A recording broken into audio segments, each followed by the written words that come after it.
Graça e paz. Amém.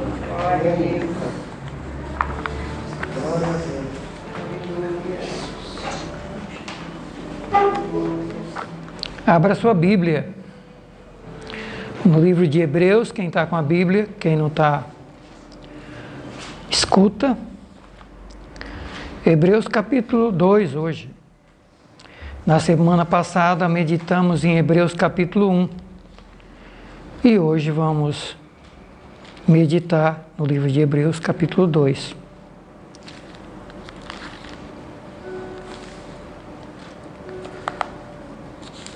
Queridos, na semana passada nós estudamos sobre Hebreus capítulo 1. E Hebreus capítulo 1 traz a divindade de Jesus Cristo. Apresenta Jesus como Deus. E hoje nós vamos ver no capítulo 2 o escritor aos Hebreus apresentando Jesus como homem. E você vai ver que parece que o capítulo 1 e o capítulo 2 parece uma contradição. Porque o capítulo 1 traz Jesus, apresenta Jesus como o Filho de Deus, como o Deus Filho. E o capítulo 2 apresenta Jesus como Deus Homem. No capítulo 1, nós vimos que Jesus é o Deus Filho, Ele é o Deus Criador e o sustentador de todas as coisas. Além disso, Jesus é o herdeiro de Deus, o dono de tudo e de todos. Vimos também que Jesus é o proclamador, o pregador da palavra, da mensagem de Deus ao mundo, nesses últimos dias. O escritor começa dizendo que antigamente Deus falou pelos profetas, mas nesse tempo do fim, Deus falou pelo Filho, a quem constituiu herdeiro de tudo e por quem fez o mundo. Então o capítulo 1 traz Jesus como Filho de Deus, o Deus Criador, sustentador de todas as coisas, o herdeiro de Deus, o dono de tudo, o proclamador, o pregador da mensagem de Deus para o mundo nesses últimos dias. Deus não fala mais por profetas, Deus não fala mais de outra forma a não ser pelo Filho. E não adianta o ser humano buscar Deus através de outro meio, a não ser através de Jesus Cristo. Por isso ele disse: eu sou o caminho, a verdade e a vida, ninguém vem ao Pai senão por mim.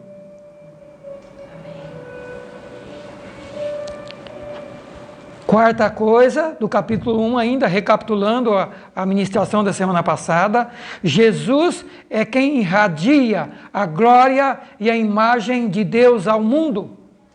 É Jesus quem manifesta ao mundo Deus. Então não conheceremos Deus sem ir a Jesus, porque Jesus revela, transmite a glória e a imagem de Deus ao mundo. Nós vimos isso na semana passada. Quinto, Jesus é o Cordeiro de Deus, que tira o pecado do mundo e purifica o pecador. Esse Deus homem se deu a Ele mesmo como sacrifício para tirar o pecado do pecador e o purificá-lo, para que este possa se achegar novamente, voltar para Deus novamente. E por último, nós vimos que Jesus é rei, está reinando até colocar todos os inimigos debaixo dos seus pés. Tudo isso está em Hebreus capítulo 1. É apenas uma recapitulação, porque agora nós vamos para a meditação de hoje, Hebreus capítulo 2.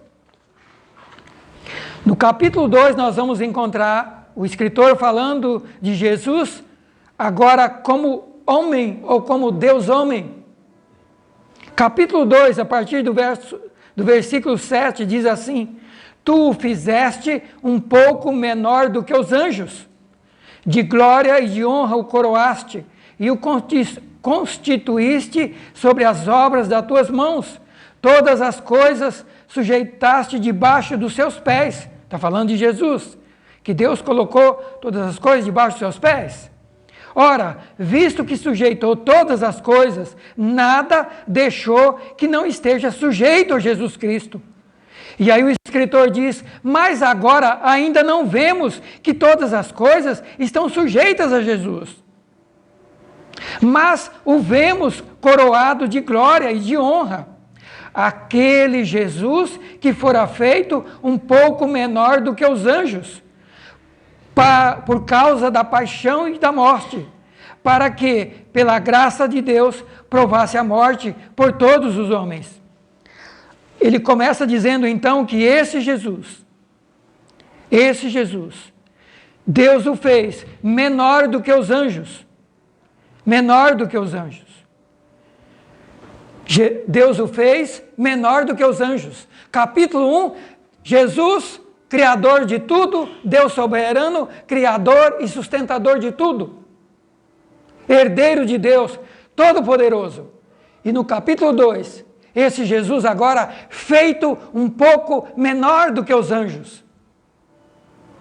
E eu vou ler 2 textos ainda, você vai ver que ele não só nesse tempo foi constituído menor do que os anjos, mas também se tornou homem. E na forma humana ainda desceu mais ainda, achado na forma humana, desceu mais ainda, se tornou servo. E como servo, foi até a morte, e morte de cruz por nós. Se tornou um criminoso sem ter praticado nenhum crime, e foi para a cruz pagar o preço do meu crime, do seu crime, do meu pecado e dos nossos pecados.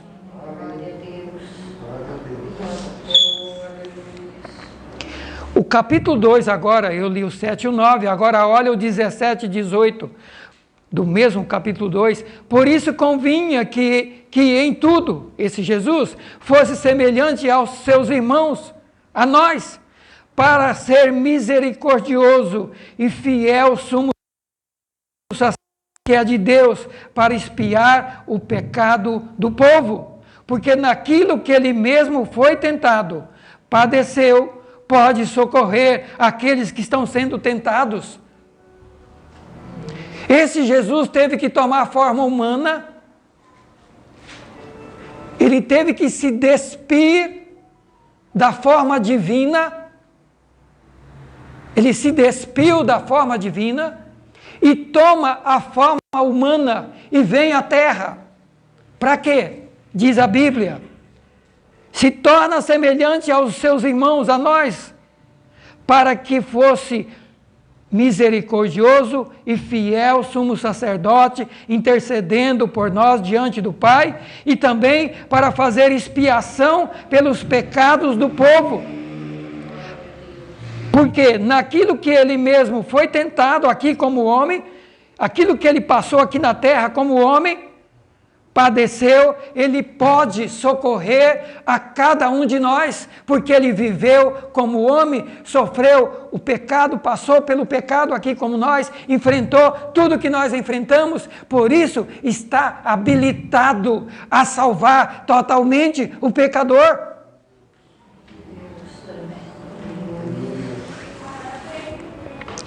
Olha agora Filipenses 2:5, o apóstolo Paulo falando que ele, quando foi que ele deixou de lado a divindade e passou a ser homem. Ele se esvaziou da divindade, ele se despiu da divindade e se vestiu da humanidade para salvar todos nós. Filipenses 2, o apóstolo Paulo diz assim, 2:5 em diante, de sorte que haja em vós, em nós, o mesmo sentimento que houve também em Cristo Jesus, que, sendo que existindo na forma de Deus, não teve por usurpação ser igual a Deus, mas esvaziou-se a si mesmo, tomando a forma de servo, fazendo-se semelhante aos homens, e achado na forma de homem, se humilhou a si mesmo, sendo obediente até a morte e morte de cruz. Olha o apóstolo agora dizendo quando foi que Jesus se despiu da divindade e se vestiu da humanidade, quando ele deixa o céu e vem à terra morrer, nascer, viver e morrer por nós. Parece uma contradição o capítulo 1 falando de um Deus tão grande, tremendo, poderoso, criador, sustentador de todas as coisas. E no capítulo 2 a gente olha agora falando de um Jesus que se despe, tira, como diz essa tradução, se esvazia da divindade e toma a forma humana, se veste da forma humana, se torna um ser humano, para que pudesse salvar perfeitamente o ser humano. Parece uma contradição. Por que Deus teve que se tornar homem para poder salvar o ser humano? Por quê? Por que os anjos não puderam vir salvar o ser humano? Por que os outros seres humanos não puderam salvar os outros? Por que não teve ninguém aqui na terra que pudesse morrer no lugar dos outros para salvá-los? Parece uma contradição. A gente vê no capítulo 1, Jesus Cristo, esse Deus tremendo, Criador de tudo, sustentador de tudo. E no capítulo 2, esse Deus esvazia da sua divindade e toma a forma humana para salvar o ser humano. E não somente toma a forma humana, mas diz que toma a forma de servo. E na forma de servo se torna um pecador, carrega o nosso pecado, leva no seu corpo o nosso pecado, é condenado, é levado à cruz e morre pelos nossos pecados. Meus queridos, o capítulo 2 de Hebreus diz que convém atentar com mais diligência, com mais cuidado, com mais seriedade com essa grande salvação que é dada através de Jesus. Ele começa dizendo isso: convém atentar para essa tão grande salvação. E por que essa salvação é grande? Primeiro, porque o seu autor é grande, o Filho, como diz o capítulo 1. O capítulo 1 descreve a grandiosidade desse Deus Filho. Então essa salvação é grande, porque o seu autor é grandioso. E o capítulo 1 descreve essa grandiosidade. Mas essa salvação é grande também. Porque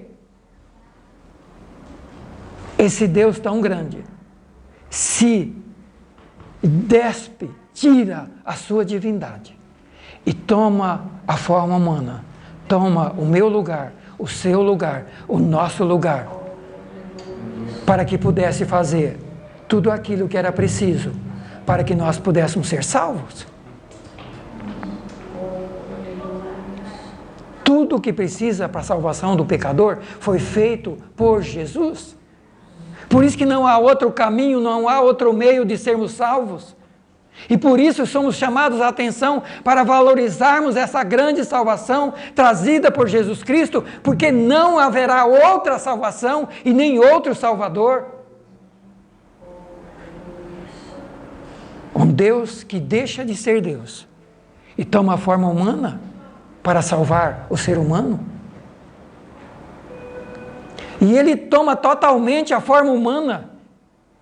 Ele é gerado como qualquer ser humano, no ventre de uma mulher. Ele nasce, ele vive aqui como qualquer criança e como qualquer ser humano. E ele faz o seu ministério que veio fazer. E ele é levado à cruz. E ele morre na cruz para salvar a cada um de nós. Mas, queridos, por que razão Deus Filho teve que se tornar homem para salvar? Por que Deus não morreu como Deus pelos pecadores? Por que razão o Filho se humilhou tomando a forma de servo de um criminoso para morrer no lugar do pecador? Por que razão?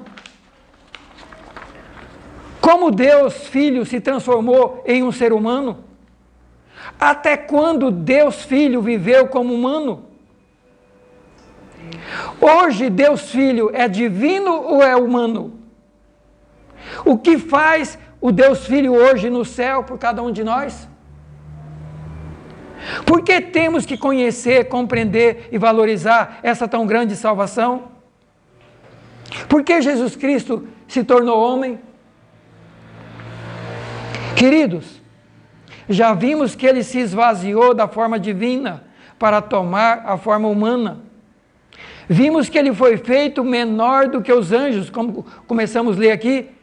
O versículo 5 do 2 diz que ele se tornou menor do que os anjos. E depois menor do que os homens. Agora, como que um Deus tão grande e poderoso se torna homem, torna menor do que os homens, menor do que os anjos e pode salvar totalmente o ser humano? Como? O humano natural não entende isso, e para milhares de pessoas no planeta, isso é uma loucura. E o apóstolo Paulo falou disso, ele falou que o evangelho da cruz é loucura, mas é loucura para os que se perdem, porque para quem é salvo é o poder de Deus. As coisas de Deus não têm muito lógica do ponto de vista humano. Olha que coisa, como é que Deus, para salvar o ser humano, se torna humano? Abre mão da divindade e se torna um ser humano para nos salvar. Queridos, por que ele teve que fazer isso? Primeiro, capítulo 2, versículo 9 e 10. Ele teve que se tornar humano, sabe por quê? Porque para expiar pecado, abolir o pecado, tirar o pecado, é preciso haver morte, é preciso haver derramamento de sangue, e não é sangue de qualquer um, é sangue de alguém que fosse imaculado, incontaminado e sem pecado. É para haver perdão de pecados, absolvição de pecado, para que o pecado seja tirado, é preciso haver morte, derramamento de sangue, mas não o sangue de qualquer um, o sangue de alguém perfeito. E na terra Deus não achou nenhum, porque Romanos 3,10 diz que ele olha do céu à terra e não vê ninguém, nenhum justo sequer. Então nenhum humano estava apto para isso. Deus poderia ter escolhido os anjos, não podia? Mas anjos não poderiam vir aqui, porque anjos são eternos, não morrem. E precisava de alguém que morresse e derramasse o seu sangue. Anjos são eternos e não morrem. Deus também não poderia fazer isso, porque Deus também é eterno e Ele não morre. Então Deus não tinha como Ele morrer para vir aqui, morrer no lugar do pecador. Então o Filho, Deus Filho, tem que tirar a vestimenta de Deus. Como diz aqui, se esvaziar da divindade e tomar forma humana. Naturalmente, literalmente, tomar forma humana. Nascer no ventre de uma mulher, um bebê, crescer, um humano normal como nós. Porque como humano, ele morreu, o humano morre. Nós morremos, um dia morreremos. O humano morre, mas Deus não, os anjos não. E os seres humanos não podiam fazer isso porque são pecadores, tinha que ser o sangue de um cordeiro imaculado, sem mácula, incontaminado, sem contaminação, sem pecado. Então, a primeira razão porque Deus tem que se tornar homem é essa, é que para morrer no lugar do pecador, somente homens, mas um homem santo como ele, Por isso ele viveu aqui na terra como homem, mas sem pecado. Por isso o sacrifício dele foi aceito por Deus para salvar o pecador, porque é o sacrifício de alguém humano, mas humano perfeito, sem pecado. Olha o texto. Por isso vemos coroado de glória e honra aquele Jesus que fora feito um pouco menor do que os anjos, por causa da paixão da morte, para que, pela graça de Deus, provasse a morte por todos nós.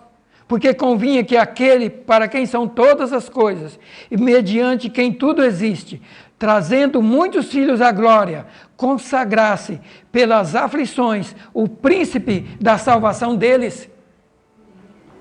Jesus Cristo teve que se tornar o príncipe dos seres humanos para poder salvar os demais. Consagrasse pelas aflições dele na cruz a salvação de todos nós. Queridos,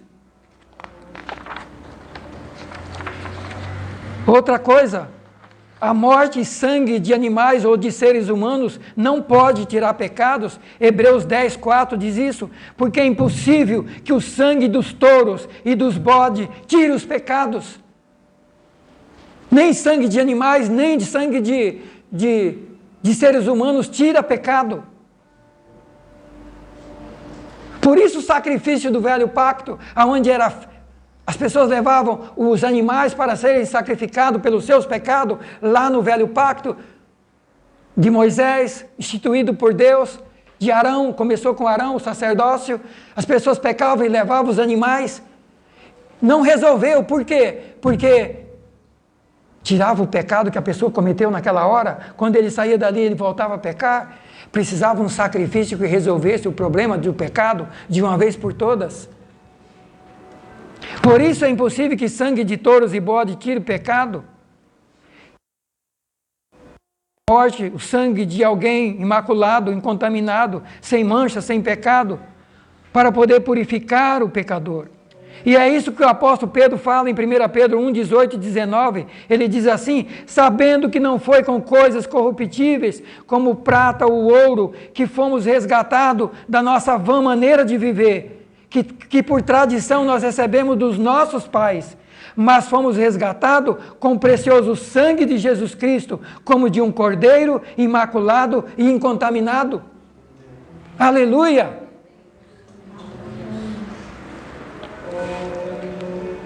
Portanto, os seres humanos não haviam um sequer justo. Deus não encontrou nenhum ser humano imaculado, sem mancha, incontaminado, apto a morrer e salvar os demais, como está lá em Romanos 3:10. Nem os anjos, porque os anjos não morrem, e nem Deus, porque ele também é imortal. Para expiar o pecado, teria que haver derramamento de sangue, sangue de alguém perfeito, sem pecado, imaculado, e somente Jesus Cristo se tornando homem. Somente Deus se tornando homem, e para isso ele tem que se despir da divindade.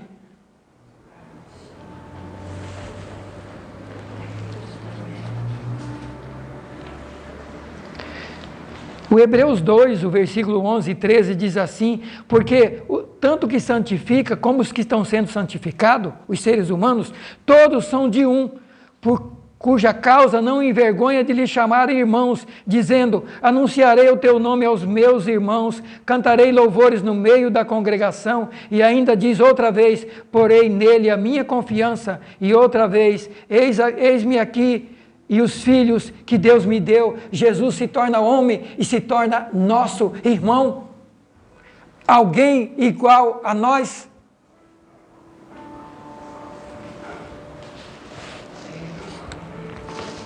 Segunda razão pela qual Jesus Cristo teve que se tornar homem, deixar a divindade e tomar a humanidade, é que para aniquilar o pecado, para aniquilar o império da morte, o pecado e o império da morte, somente a morte e a ressurreição. Olha a outra contradição.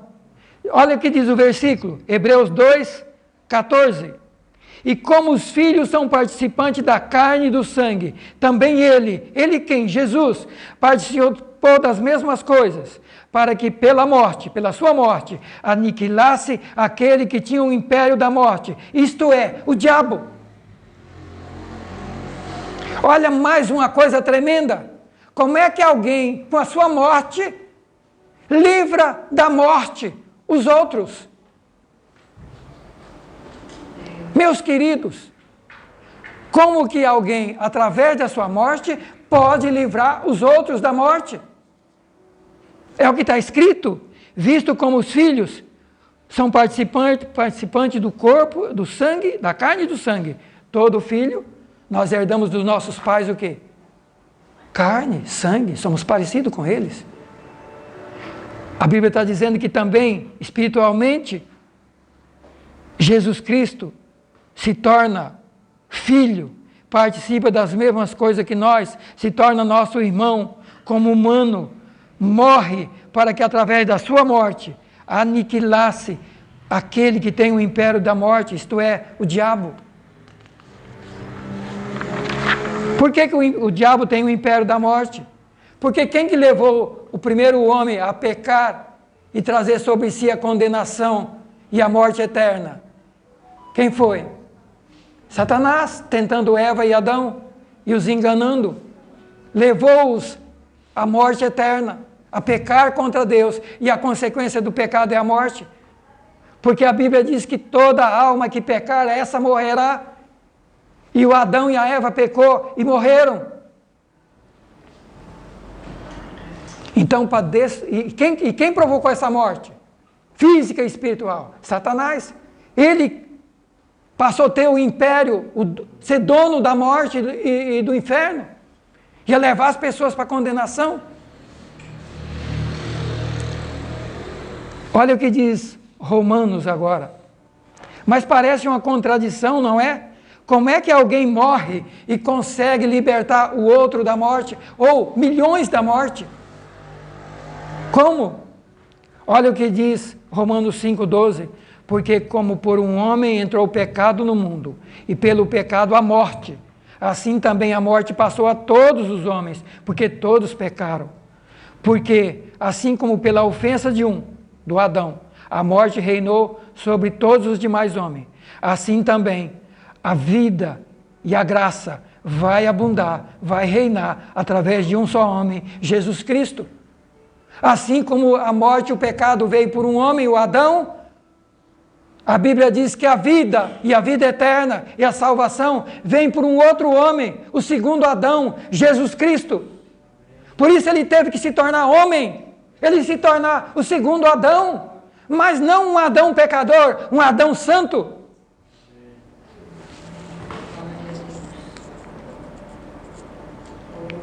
Mas por que Jesus com a sua morte venceu a morte? E venceu o diabo? E venceu o pecado? Como? O túmulo dele está vazio. Amém. Aleluia. O túmulo dele está vazio. O de todos os outros seres humanos, os restos mortais estão nos túmulos. Mas o dele está vazio.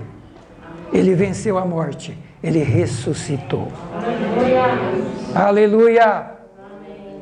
Ele se torna homem e, como homem, vence a morte. Ele ressuscita pelo poder de Deus e ele vence a morte. Olha o que diz Apocalipse, versículo 1, versículo 12 a 18. O apóstolo João tem uma visão de Jesus Cristo, uma revelação. Jesus se manifesta a ele na ilha de Pátimo para falar do Apocalipse, das coisas do fim. E João descreve aqui quem é Jesus e o Jesus que ele viu agora ressuscitado. Agora a gente vai ver não mais um Jesus homem. Em Apocalipse agora nós vamos ver um Jesus glorificado, ressuscitado. Jesus Cristo tem 3 fases. Deus antes de vir para a cruz. Homem quando vem ao mundo.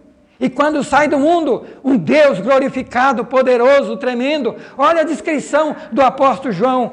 E eu me virei, tinha alguém falando comigo, ele diz, e me virei para ver com quem falava comigo. E quando me virei, vi 7 castiçais de ouro. E no meio dos 7 castiçais, eu vi um semelhante ao Filho do Homem, vestido até os pés, com a roupa comprida, cingido pelos peitos, com um cinto de ouro.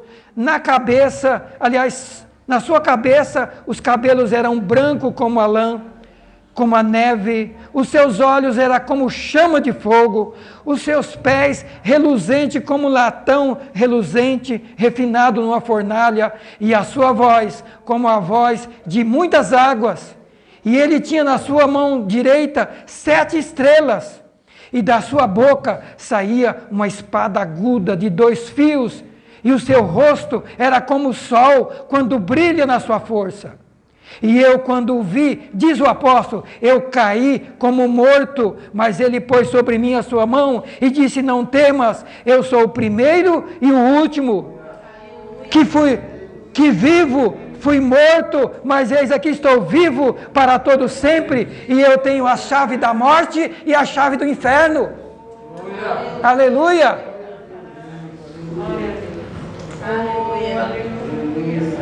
Aleluia! Aleluia! Por isso que ele teve que se tornar homem, para fazer tudo o que era preciso pelo ser humano. Nenhuma filosofia vai fazer pelo pecador o que Jesus fez. Nenhuma. As filosofias podem ajudar o ser humano, mas nunca curar. É um remédio paliativo que ameniza um pouco o sofrimento, a dor e as consequências do pecado. Mas somente o sangue de Jesus Cristo liberta e purifica o pecador de uma vez por todas, porque a obra dele é completa, é tremenda. Tudo que era preciso para curar o pecado de nós, ele fez. Não é um remédio quebra-galho. Não. É um remédio que cura completamente o pecador, que faz o tratamento correto. Aleluia! Que faz o tratamento correto. Porque há muita gente que não quer se tratar. Não quer se tratar com o tratamento de Jesus Cristo. Prefere as filosofias e conceitos humanos para tentar melhorar o ser humano. Mas nós temos visto o que tem acontecido com o ser humano. Em vez de melhorar, cada vez fica pior. Mas Jesus Cristo não. A obra que ele fez muda totalmente o ser humano. Aleluia. Porque não é um remédio superficial. É um remédio que faz efeito completo. Por isso essa salvação é grande. Grande por causa do seu autor, mas também grande por causa dos resultados dessa ação que ele fez para salvar o pecador. Não tem outra igual. Jamais houve, nem existe e nem haverá outro sacrifício, outra obra tão completa, tão perfeita para salvar o pecador. E ele diz para João, olha João, você me viu aqui na terra, com os cravos nas mãos, sendo humilhado e pisado pelos homens. Eu não sou mais. Aquela foi uma fase que eu estava trabalhando pelo pecador. Agora eu ressuscitei. Agora eu sou glorificado. Agora eu voltei à forma divina. Aliás, ele diz em João, ele diz o seguinte, que ele decidiu entregar a sua vida para depois tomar de volta. Ele decidiu entregar a sua vida, entregar o trono, entregar a divindade e resolveu dar a própria vida para tomar de volta de novo, porque ele é Deus. Ele não renunciou à divindade, ele apenas fez o quê? O que diz o texto? Não diz que ele renunciou à divindade. Diz que ele se despiu da divindade. Né? Diz que ele se despiu da divindade. Diz que ele, como é que diz essa tradução que eu acabei de ler? Se esvaziou. Colocou de lado. Eu estou vestido. Eu tiro essa blusa, esse blazer e coloco ali. Eu não joguei ele fora. A hora que precisar, eu pego ele de volta. Foi isso que Jesus fez. Aleluia. Aleluia. Aleluia. Por isso essa salvação é grande. E a terceira coisa, porque essa salvação, porque Jesus Cristo teve que se tornar homem,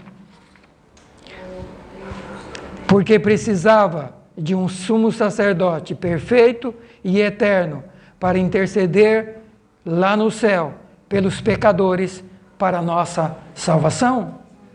A terceira coisa que Jesus teve que se tornar homem é porque ele tinha que se tornar um sumo sacerdote perfeito. No Velho Testamento tem a figura do sumo sacerdote criado por Deus, e o primeiro foi Arão. E o sumo sacerdote é aquele que é o líder dos demais sacerdotes, é o sumo sacerdote, é a última carreira do sacerdócio, é aquele que está acima dos demais. Arão foi um dos sumos sacerdotes, e o que fazia o sumo sacerdote? Uma vez por ele fazia tudo o que os demais sacerdotes faziam no dia a dia, mas uma vez por ano, somente ele podia entrar no Santo dos Santos, no santuário, onde estava a arca, símbolo da presença de Deus. Ele entrava ali para fazer, uma vez por ano, sacrifício pelos seus pecados e sacrifício pelos pecados de todas as pessoas. A Bíblia diz que Jesus foi constituído agora. Esse velho sacerdócio não resolveu o problema do pecado. E Jesus foi constituído o novo sumo sacerdote.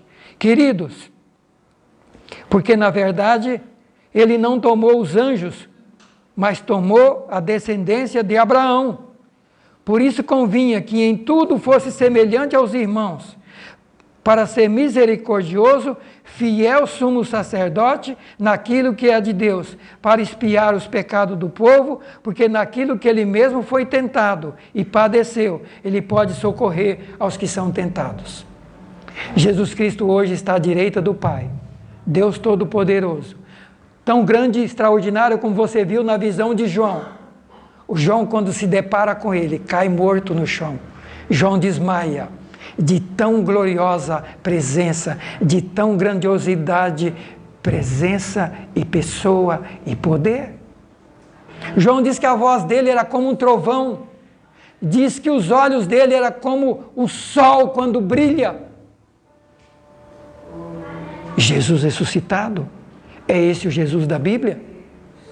É esse o Jesus que veio morrer por mim e por você? Por isso essa salvação é grande, extraordinária. Os anjos e nenhum ser criado poderia se tornar sumo sacerdote perfeito, porque o sumo sacerdote era o posto mais elevado, como já disse.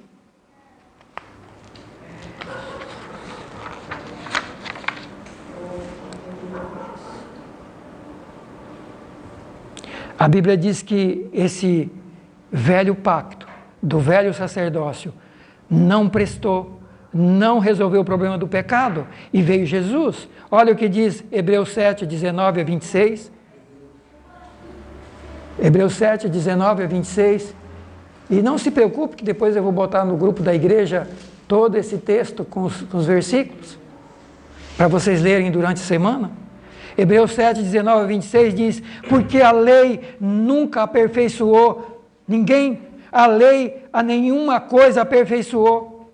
Por isso foi introduzido uma melhor esperança para que possamos chegar a Deus. A lei, o velho sacerdócio, nunca aperfeiçoou ninguém. Por isso é criada uma nova esperança, um novo caminho para que a gente, para que os seres humanos possam se aproximar de Deus. Quem? Deus Filho, Deus Homem. E Jesus Cristo agora glorificado, sumo sacerdote. E olha o que diz esse texto de Hebreus: de tanto melhor aliança Jesus foi feito fiador. Na verdade, aqueles sacerdotes do velho pacto eram em grande número, porque pela morte eles eram impedidos de permanecer. Aquele sacerdócio não era eterno, os homens iam morrendo e um substituindo os outros. Esse agora não, esse sacerdote não morre, é eterno. Os seres humanos morrem, geração após geração vem vindo, mas ele permanece lá à direita do Pai, intercedendo por todos aqueles que o buscam e querem essa salvação. Jesus é feito fiador, porque esses sacerdotes eram impedidos de continuar, mas este, falando de Jesus, porque ele permanece para sempre, tem um sacerdócio perpétuo, portanto, pode salvar totalmente os que por ele se chegam a Deus, vivendo para interceder por eles, porque nos convinha tal sacerdote, santo, inocente, imaculado, separado dos pecadores e feito mais sublime do que os céus. Aleluia! Aleluia! Não era qualquer sumo sacerdote também? Tinha que ser um sumo sacerdote desse jeito, imaculado, perfeito, sem pecado, e Jesus é. E está lá à direita de Deus, intercedendo por nós. Onde é que está esse sumo sacerdote hoje? Quantas pessoas ficam olhando Jesus na cruz e pensam que Jesus Cristo está morto na cruz até hoje? Não! Não! Ele vive, como disse aqui. Ele vive. Como nós já vimos aqui. Agora, olha o outro texto de Hebreus, capítulo 8, versículo 1, versículo... Eu não vou ler tudo, porque o texto é grande, mas olha o que diz aqui. A suma de tudo que temos é que temos um sumo sacerdote que está sentado nos céus, à destra do trono na majestade, ministro do santuário, do verdadeiro tabernáculo, o qual Deus fundou e não o homem. Aleluia! Esse sacerdote está no céu, num tabernáculo, não é mais aquele lá da terra feito por mãos humanas, mas agora é o tabernáculo do céu, feito pelo Senhor. Ele está no céu, ele está à direita do Pai, por isso ele pode salvar completamente aqueles que buscam a Ele para se chegarem a Deus.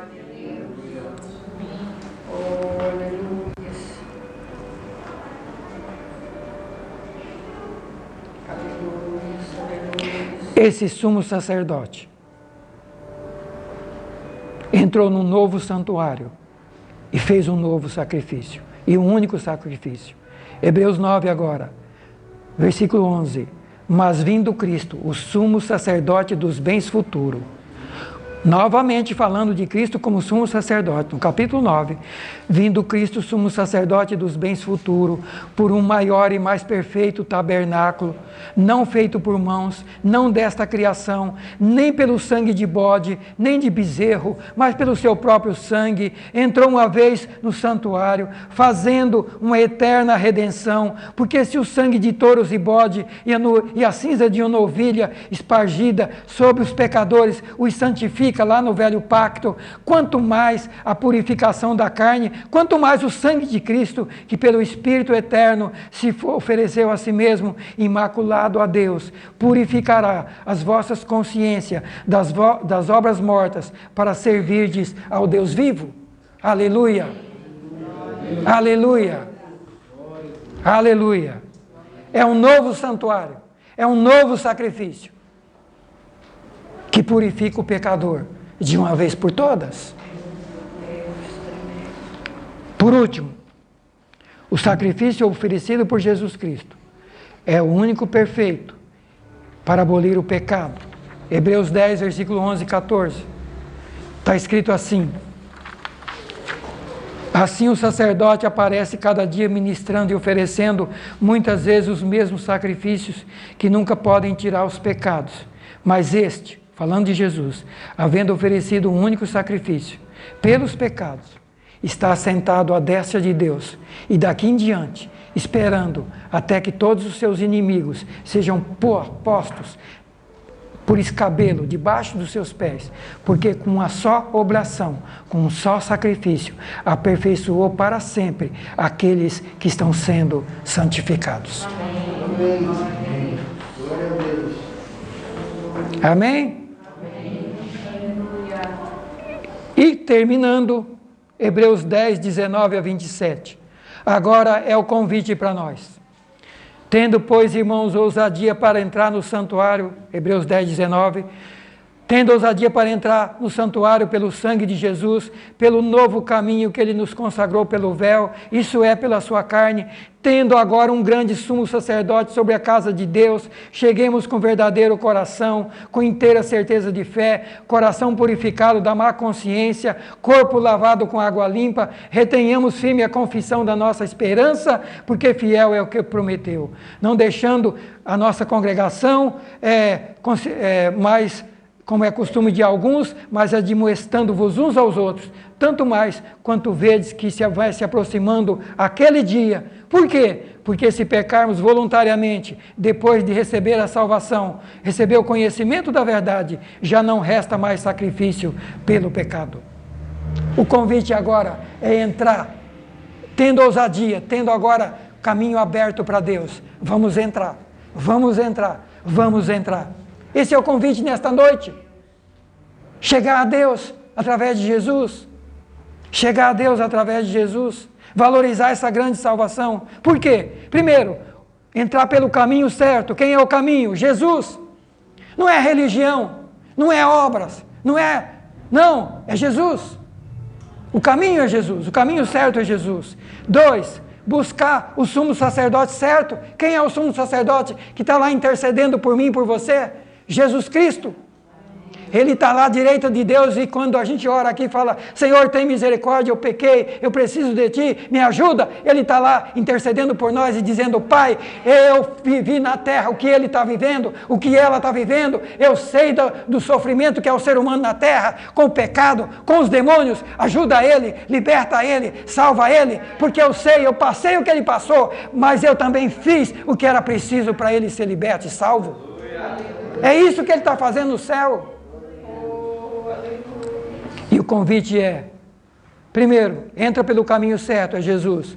Segundo, busca o sacerdote correto, que é Jesus. Terceiro, sinceridade e fé. Não é chegar diante de Deus de qualquer maneira, mas é com sinceridade, é com fé. É dizendo, eu sou um pecador, mas eu quero ser transformado. Eu sou falho, mas eu quero ser tocado pelo Senhor. Eu quero tudo que o Senhor conquistou na cruz para mim. Eu quero essa grande salvação.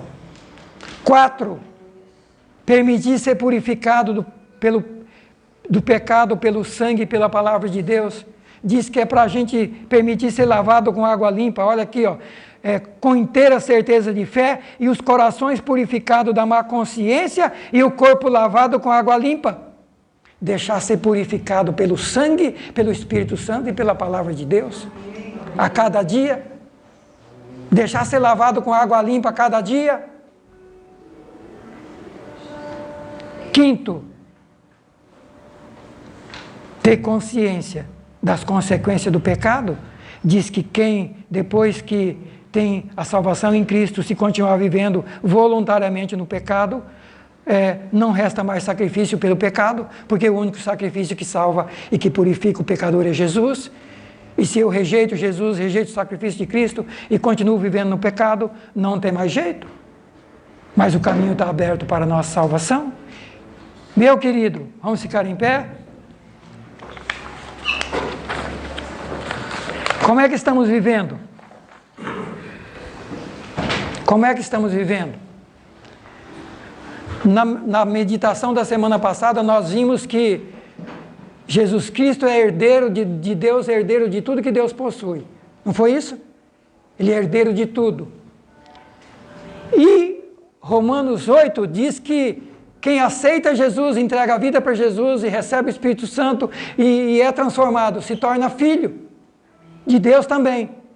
Se torna filho de Deus como Jesus. E diz que se torna herdeiro de Deus também. Então tudo que Jesus tem, Jesus é dono de tudo que Deus tem. E os filhos de Deus que se tornam também nova criatura, nascem de novo, também se tornam herdeiros de Deus. E se é herdeiro, tem herança. E a pergunta é, qual a sua herança? Qual a nossa herança? Qual a nossa herança? Será que nós estamos igual o filho pródigo? Ou igual o filho que estava em casa? O pródigo pegou tudo que o pai deu não satisfeito com a casa do pai, foi gastar no mundo. O outro filho que estava em casa não foi para o mundo gastar o que Deus deu. Mas sabe o que ele fez? Ele ficou bravo quando o pai recebeu o filho pródigo e volta e falou, pera lá, eu estou aqui na casa, estou aqui, o senhor nunca me deu nada, agora o senhor dá tanta coisa para esse filho que foi lá, gastou tudo, o senhor deu um anel para botar no dedo dele, o senhor deu vestido bonito para ele, o senhor mata o bezerro cevado e faz uma festa, e eu estou aqui na casa, o senhor nunca me deu nada. Queridos, será que muitos de nós não fizemos como o filho pródigo, que vem buscar as coisas de Deus, depois vai gastar no mundo? Vem buscar saúde, vem buscar o milagre, vem buscar as bênçãos materiais e depois vai gastar no mundo? Ou será que não são outros filhos como aquele que está na casa de Deus, mas está dizendo, aquele irmão veio para a igreja, o senhor está abençoando ele, mas eu estou aqui tanto tempo, o senhor não me abençoa? Ué, mas não abençoa porque você não quis, porque a bênção está aí, a bênção é sua, você é dono, pega a bênção, pega a bênção, pega a bênção, usa a bênção, aleluia, usa a bênção que Deus tem para você, aleluia. Não podemos ser pródigo e nem o outro pródigo que estava em casa. Precisamos ser aqueles filhos que usufruem de tudo que Deus tem e de tudo que Jesus Cristo conquistou para nós na cruz do Calvário. Em nome de Jesus Cristo, toma posse de tudo que Jesus Cristo fez por mim, por você, na cruz do Calvário. Em nome de Jesus.